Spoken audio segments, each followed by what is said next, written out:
Hi, I'm Rick King.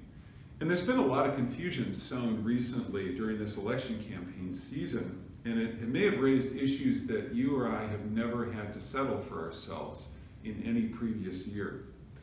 I'm here to show you how to correctly complete the informational portions of your absentee ballot packet in order to vote by mail now until November 3rd, and how to correctly prepare it for mailing or drop-off at an early voting site where you don't have to wait in line with the early voters, but you can simply walk it in and place it into the box that receives the ballots.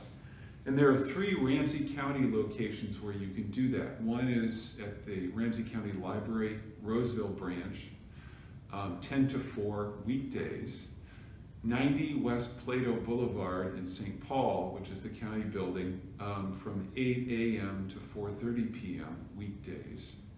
And then the New Brighton Community Center, open for early voting and drop-off mail-in ballots from 10 to 4 on weekdays. If you're voting absentee ballot, your packet should contain the following items: your ballot, and I'm not going to tell you how to fill that out. I'll tell you how to fill out all the other stuff. But your ballot and instructions for correctly marking it, a ballot envelope, which you're going to fold up your ballot and put inside, a signature envelope, which you'll complete just the top square this year of information. You don't have to complete the bottom square, which calls for a witness to your signature. And you'll seal this envelope up in this envelope. There are 2 green sheets that have instructions, including step-by-step instructions covering everything I'm telling you in this video. Those are your crib notes. And then finally, a mailer or an envelope into which you're going to stick your signature envelope to hide your private information.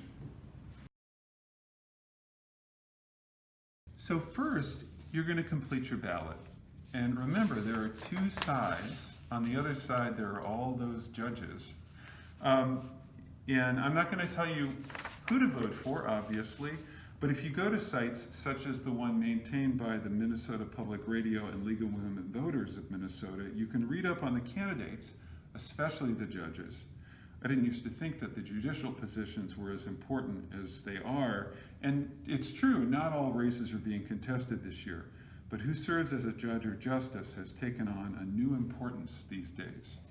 So you're going to complete your ballot, both sides, and then you're going to fold up your ballot, take the tan envelope,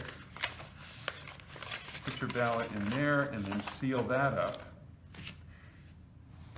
And then you're ready to complete the signature envelope. Next, with your ballot sealed up in the ballot envelope, you're going to complete the information in the top box only on the white signature envelope. Most of you will have an address label with a barcode already on it, but if you need to, since you don't have a label, you will need to fill in your full name and your address. Next, you're going to provide either your driver's license number or your Minnesota ID card number, or if you don't have either of those, you can put the last 4 digits of your Social Security number as a verification of your identity. And there is a checkbox that you can check if you don't have any of those, and they may find another way to verify your identity. And finally, there's the signature space, which you need to sign in the way that you normally sign things. And once again, they have waived the requirement of a witness, so you don't have to fill out the bottom part or the witness box.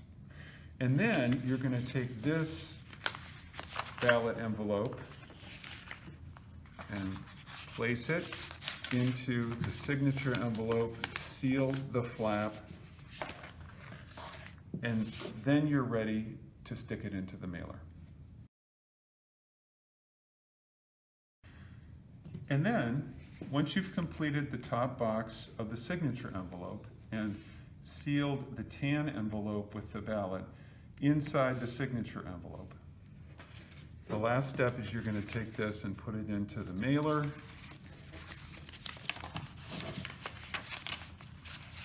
which hides your personal information on the signature envelope.